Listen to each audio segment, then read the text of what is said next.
कुंडलिनी हो या नागी।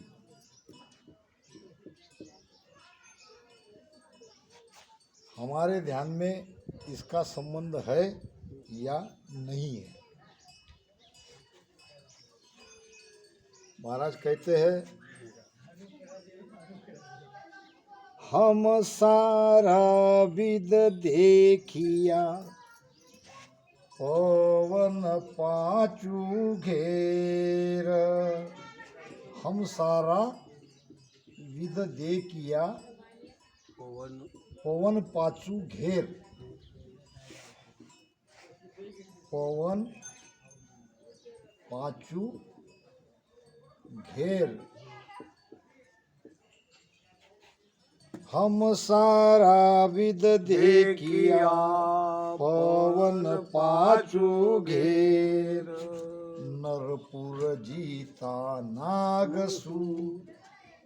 नरपुर जीता नागसू। नरपुर जीता नागसू। सुरग 21 मेर। सुरग 21 मेर। हम सारा विद देखिया पवन पाँचू घेर। 5 पवन कौन से हैं?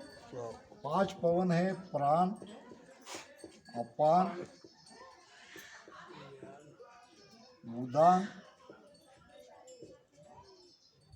समान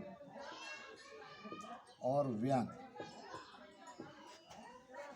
एक श्वास 5 प्रकार के काम करती है।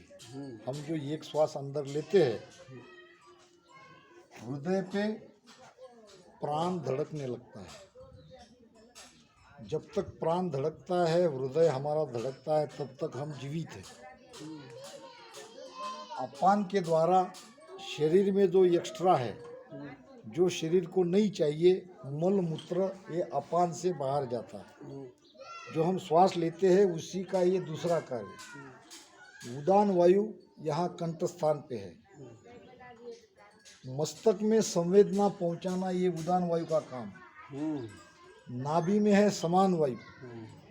नाभि में जो हम खाते हैं या नाभि तक जो भी चीज आती है उसको सारे शरीर में फैलाना ये समान वायु का कार्य है। और व्यान वायु सारे शरीर में व्यापक है। अब महाराज कह रहे हैं, हम सारा विद देखिया। विद यानी हमने शरीर में देख लिया। कैसे देखा? पवन पाँचू घेर। ये पांचों प्राणों को ध्यान में लगा के, घेरने का मतलब क्या? ध्यान में लगाना। अभी मैंने जो बताया कि अपान को हम बाहर नहीं जाने दे रहे हैं, प्राण को ऊपर नहीं जाने दे रहे हैं, और समान वायु सारे शरीर में कार्य कर रहा है, व्यान सब शरीर में फैला है, और उदान वायु यहाँ है। सिद्धासन से 5 प्राण को घेरा जाता है। हम सारा विद देखिया पवन पाँचू घेर। नरपुर जीता नागसु। नरपुर यानी क्या? मृत्युलोक। नरपुर यानी क्या? मृत्युलोक से कब? मृत्युलोक को जीतना है, यानी मृत्युलोक को पार करना है। कब पार करेंगे? जब हम नाग के पास आएंगे। नाग क्या है? नागिन। नाग है कुंडली। यहाँ अगर हम आ गए, हमारी कुंडली अगर जागृत हो गई, तो हमने मृत्यु लोक को जीत लिया। नरपुर जीता नागसु। और सुरग 21 मेर। 21 सर्ग को कैसे जीता? मेर में जब ध्यान आया, मेर के नीचे 21 सर्ग रह गए। 21 गाठी। 21 गाठी जो रीढ़ की हड्डी में है, ये 21 गाठी को जीतना है। ये कब जीते? जब मेर स्थान पे हमारा ध्यान आया। अब दूसरी बात महाराज कह रहे हैं, एक अचंबो देखिया नागलोक के माए। क्या कह रहे महाराज? एक अचंबो देखिया नागलोक के माए। एक अचंबो देखिया नागलोक के माए। नागलोक कहाँ है? पाताल में। एक अचंबो देखिया नाग लोक के माय, दुनिया को सुख राम कहे, नागण शेषन खाए। दुनिया को सुख राम कहे, नागण शेषन खाय। नागन शेषन खाय।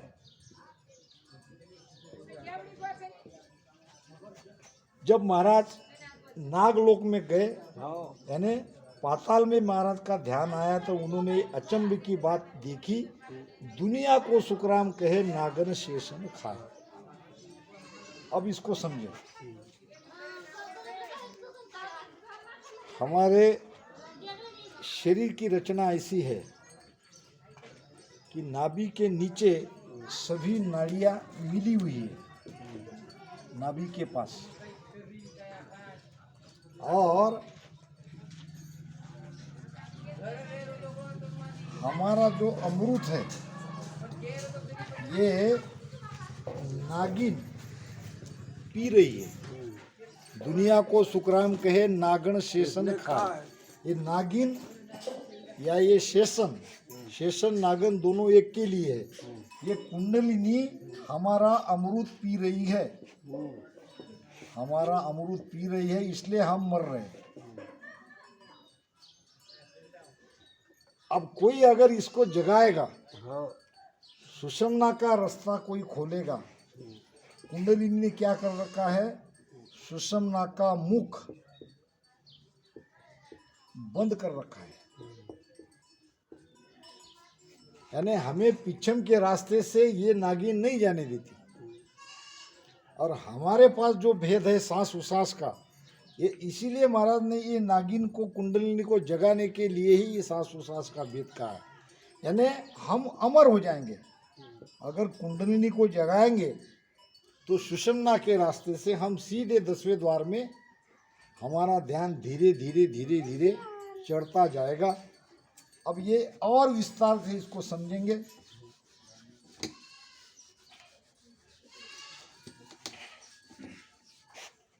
ये है हमारा शरीर, ज़्यादा डिटेल तो नहीं निकालता।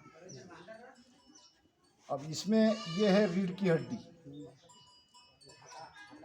यहाँ बैठी है कुंडली, और ये है सुषुम्ना। ये सुषुम्ना का मुख इसने ऐसे बंद करके रखा है। हमारे शरीर में 14 स्थान विख्यात है, प्रसिद्ध है, जहाँ हमारी आत्मिक ऊर्जा जमा है,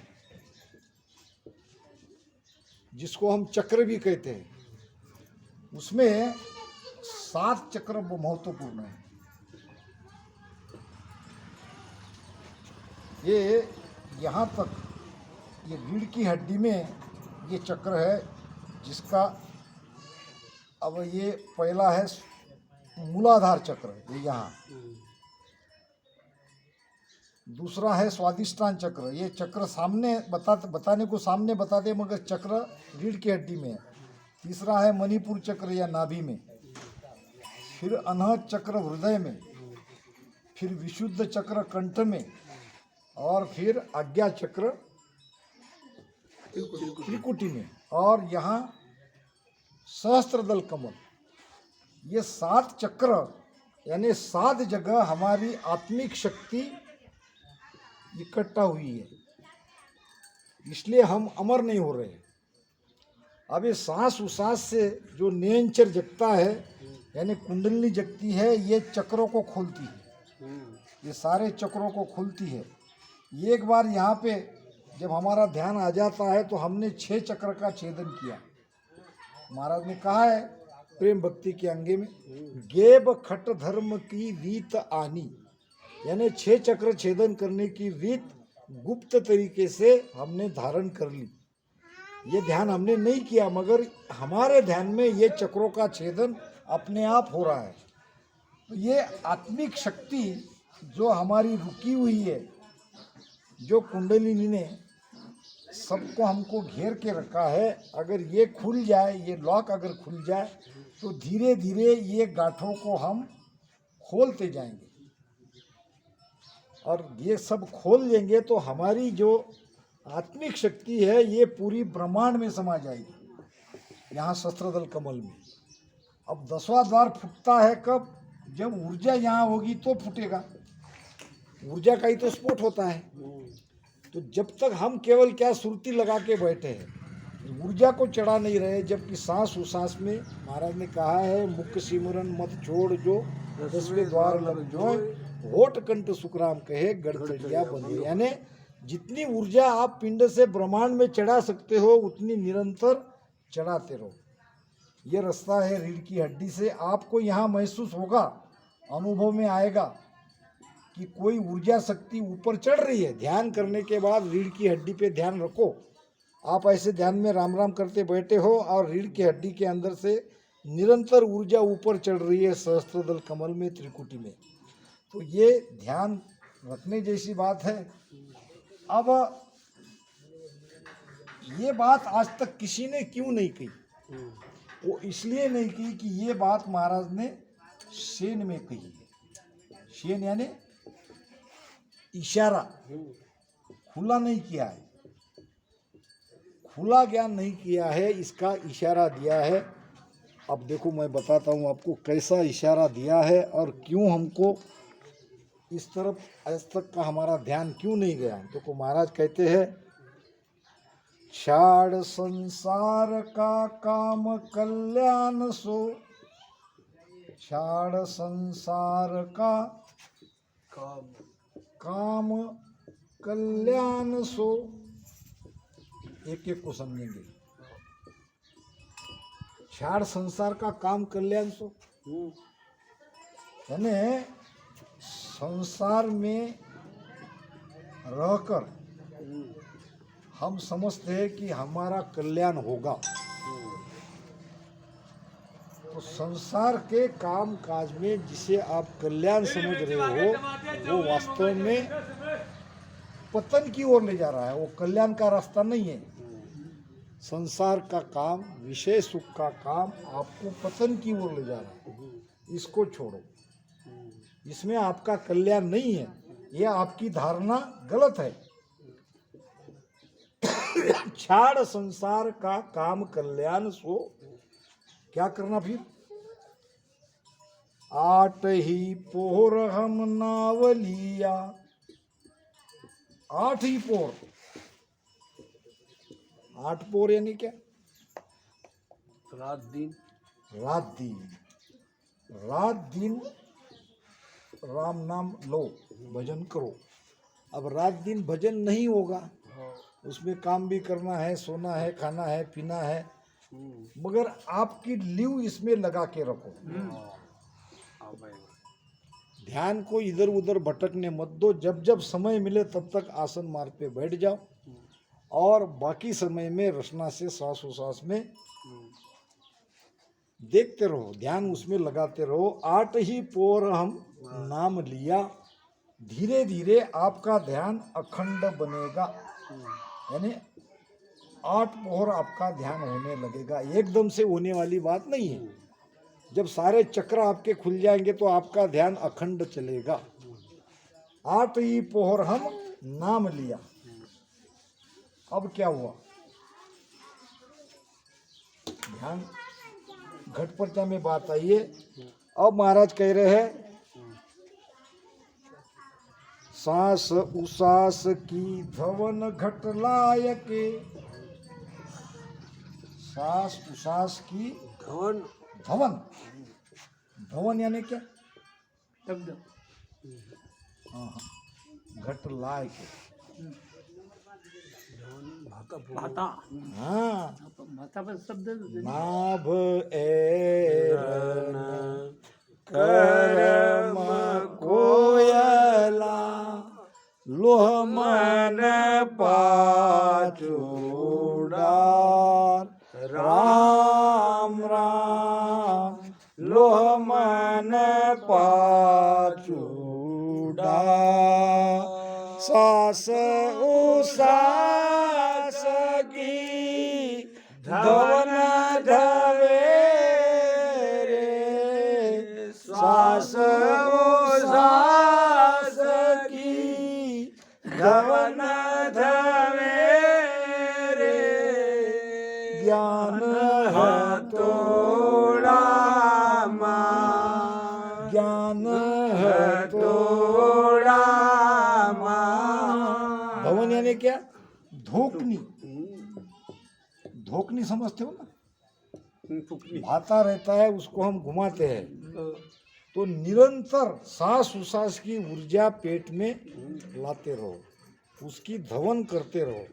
सांस उसास की धवन घटला की यानी शरीर को भाता बनाओ और उसमें सांस उसास ये वायु निरंतर चलने दो। एक श्वास अंदर जाती है, एक बाहर निकलती है, ये आती जाती श्वास में राम राम करते रहो। इसको कहते हैं सांस उसास की धवन घटलाय। पहले क्या क्या? क्षाण संसार का काम कल्याण सो 8 ही पोर हम नाम लिया, और सांस उसास की धवन घटलाय के कर्म सो छोड़कर प्रेम किया। बाकी सब कर्म छोड़कर प्रेम से भजन किया। कर्म सो छोड़कर प्रेम पिया। प्रेम पीना किसको कहते? राम राम में प्रेम लगाना, सांस उसास में राम राम रटन करना, उसमें प्रेम लगाना। बाकी सब काम छोड़ के कर्म सो छोड़कर प्रेम पिया। प्रेम पिया। अब क्या हुआ? अब महाराज कह रहे हैं अब काम की बात आएगी। ये सब करने के बाद क्या होगा? मूड़ के मोर, मूड़ के मोर पाताल में धस गयो।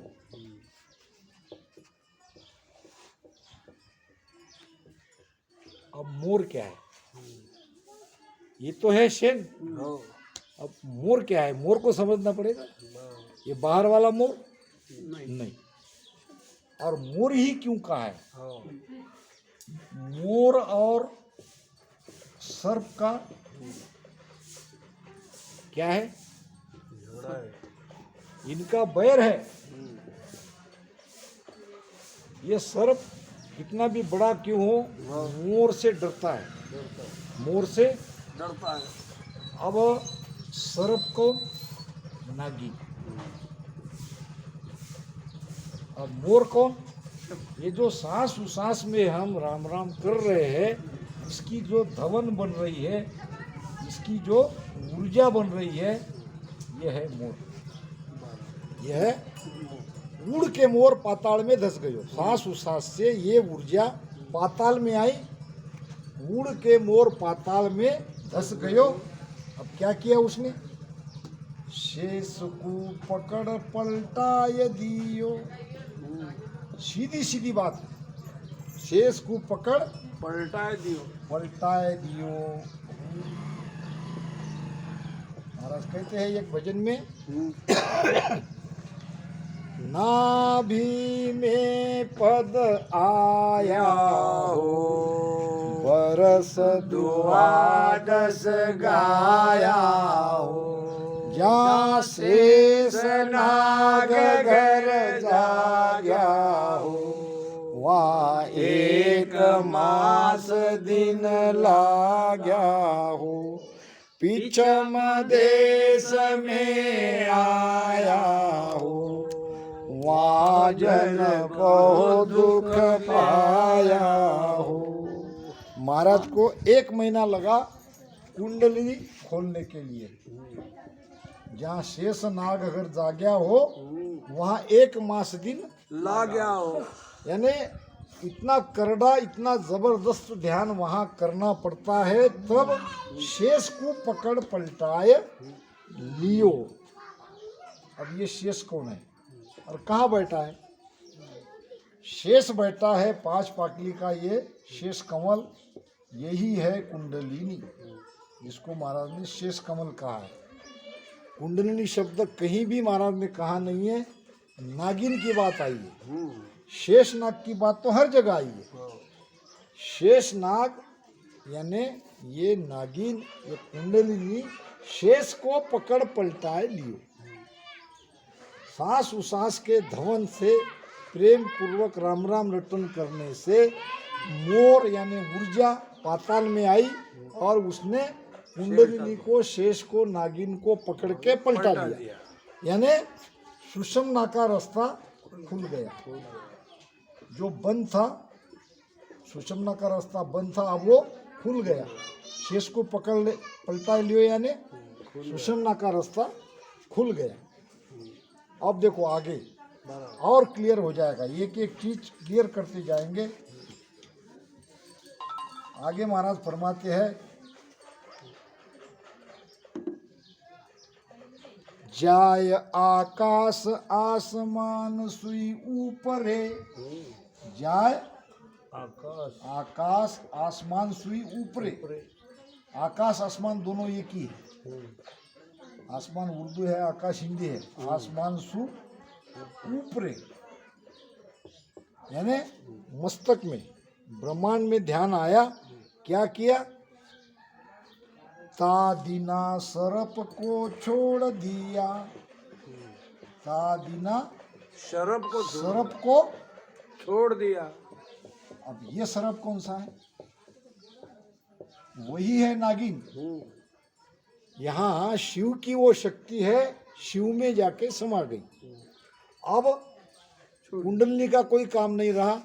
अब जहां तक ले जाना था उसने वहां तक हमको लेके गई। जाए आकाश आसमान सु ऊपरे तादीना सर्प को छोड़ दिया। यानी अब सांस उसास में भजन करने की अब आवश्यकता नहीं रही। पूरी आत्मिक शक्ति हमारी ब्रह्मांड में आ गई।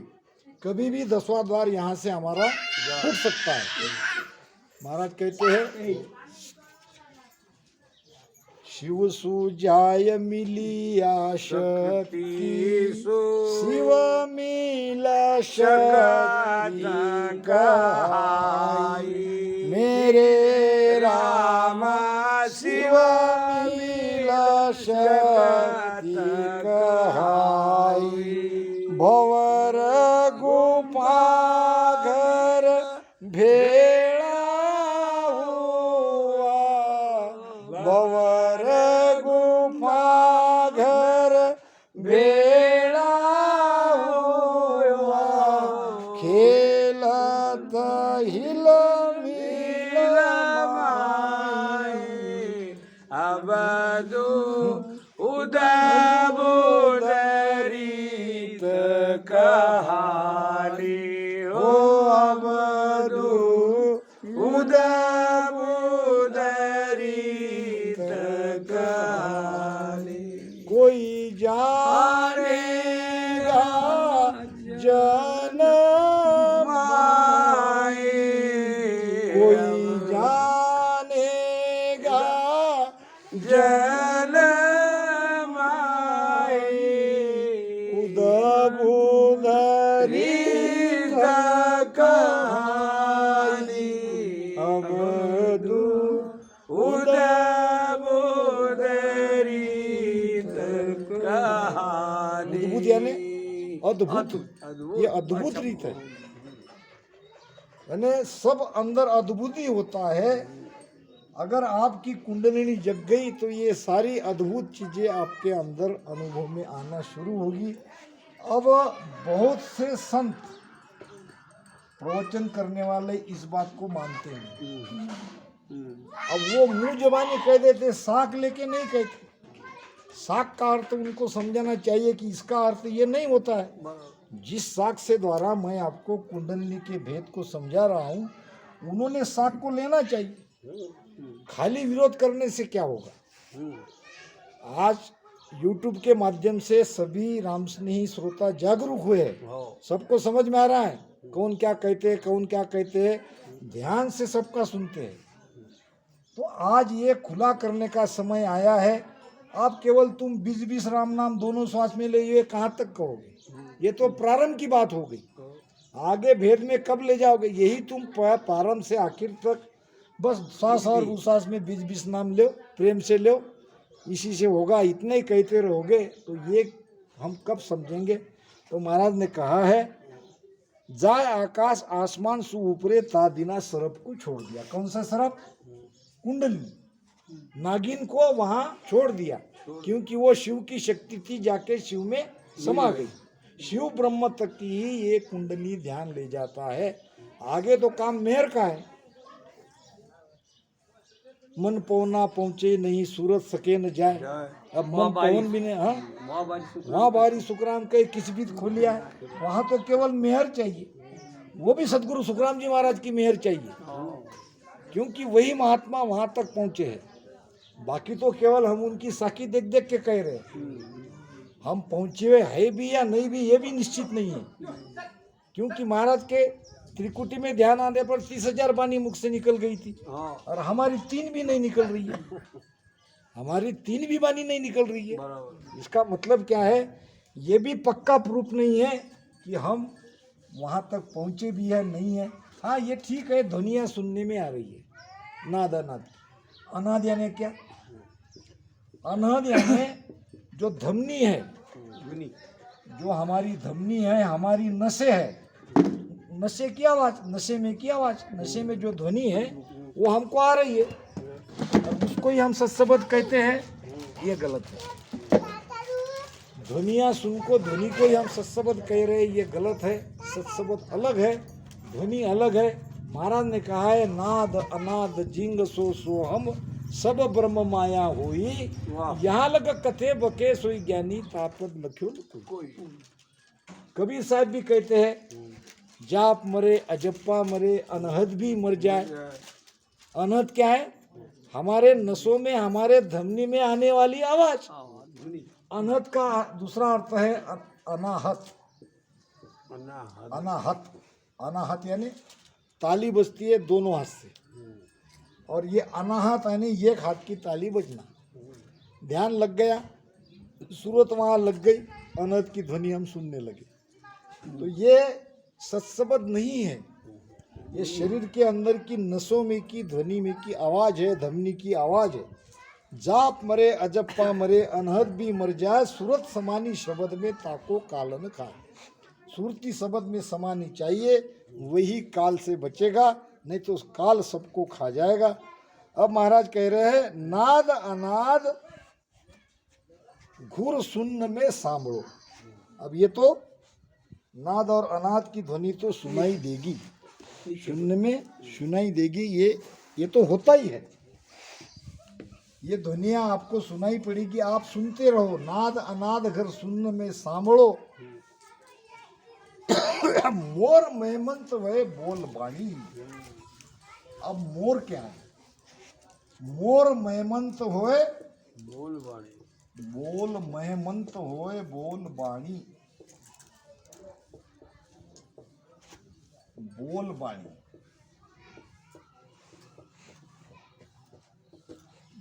मेहमंत किसको कहते हैं? मेहमंत मस्तवाल, मस्तवाल अपनी मस्ती में, अपने आनंद में, इसको कहते हैं मेहमंत। अब मोर कौन? मोर हम ध्यानी। ये जो ध्यानी है, यानी सांस उसास में जो भजन कर रहा है, जो आत्मिक शक्ति को ऊपर चढ़ा रहा है, वो मोर वहाँ ब्रह्मांड में मेहमंत होकर अनुभव की वाणी बोलता है। बोल वाणी, बोल वाणी कौन सी वाणी? अनुभव की वाणी बोलेगा वो। उनके वचन अनुभव के वचन निकलेंगे। महाराज ने बार बार जो अचंबो कहा है, ये अचंबे की वाणी वो बोलेगा। सुख राम संत जन कहते हैं, अजब अनुपम बात, बिन देखा पर जो कहे, नरक कुंड में जात। ये अनुभव वाणी तब बोलेगा वो संत जन ही अजब अनुपम वाली बोलेंगे। क्या कहेंगे हमारे समझ में नहीं आएगा, हम सोचेंगे कि ऐसा भी होता है। कहीं कहेंगे कि हमारा शरीर इतना ऊंचा हो गया, हम बहुत ऊपर चढ़ गए। मुझे फ़ोन आते हैं कई लोगों के फोन आते हैं और अजब अजब बात वो कहते हैं, वो सब उनको हो रहा है क्योंकि शब्द के साथ उनकी यात्रा हो रही है। तो मोर महमंत होए बोल बाणी, दास सुकराम कहे त्रिकुटी छाड़िया। अब क्या कह रहे महाराज? त्रिपुरी छाड़िया। दास सुकराम कहे त्रिकुटी